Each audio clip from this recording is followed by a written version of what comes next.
நெல்லை மாவட்டம் திசையன்விளையில் பட்ட பகலில் சங்கிலி பறிப்பில் ஈடுபட்ட கொள்ளையனை போலீசார் 24 மணி நேரத்தில் கைது செய்துள்ளனர். இதுகுறித்தான கூடுதல் தகவல்களோடு செய்தியாளர் ஆறுமுக நயினார் இணைகிறார். அவரிடம் பேசலாம்.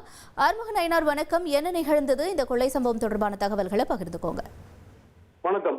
நெல்லை மாவட்டம் திசையன்விளை உடன்குடி ரோடு பகுதியில் அமைந்திருக்கக்கூடிய காந்திஜி தெருவில் வசித்து வருபவர் ஆசிரியை சித்ரா.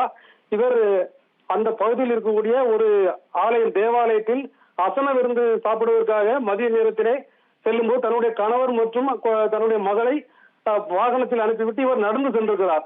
செல்லும் பொழுது எதிரே ஹெல்மெட் அணிந்தபடி இருசக்கர வாகனத்தில் வந்த ஒரு நபர், மர்ம நபர், ஆசிரியருக்கு அருகில் வந்து அவருடைய கழுத்தில் இருந்த 11 பவுன் தங்கச்சங்கிலியை பறித்தவாறு மின்னல் வேகத்தில் பறந்து சென்று உடன்குடி சாலை வழியாக சென்று விட்டார். அதைத் தொடர்ந்து ஆசிரியர் அந்த திருடன் கட்டிக்கொண்டே பின்னால் ஓடுகிறார். அந்த பகுதியில் உள்ள அக்கம் பக்கத்தினர் வந்து பார்ப்பதற்குள் அவர் வேகமாக மறைந்து விட்டார்.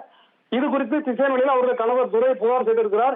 புகாரினுடைய அடிப்படையில் அக்கம் பக்கத்தில் உள்ள சிசிடிவி கேமராக்கள் அனைத்தையும் ஆய்வு செய்து நெல்லை மாவட்டத்தினுடைய எஸ்பி சிலம்பரசன் அவர்களின் உத்தரவின் பேரில் வள்ளியூர் டிஎஸ்பி வெங்கடேஷ் மற்றும் திசையன்விளை ஆய்வாளர் சீதாலட்சுமி தலைமையில் தனிப்படை அமைக்கப்பட்டு 24 மணி நேரத்தில் அந்த குற்றவாளியை கைது செய்திருந்தார். சாத்தான்குளம் பகுதியைச் சேர்ந்தவர் அந்த அலெக்ஸ் ராஜன். அவர் 34 வயது இருக்கும். அவர் இந்த திருட்டு சம்பவத்தில் ஈடுபட்டது சிசிடிவி காட்சிகளின் அடிப்படையில் தெரிய வந்தது. அவரிடம் அந்த 11 பவுன் நகைகளை மீட்டு அந்த திருட்டுக்காக பயன்படுத்தப்பட்ட இருசக்கர வாகனத்தை பறிமுதல் செய்து அவரை சிறையில் அடைத்திருக்கின்றனர்.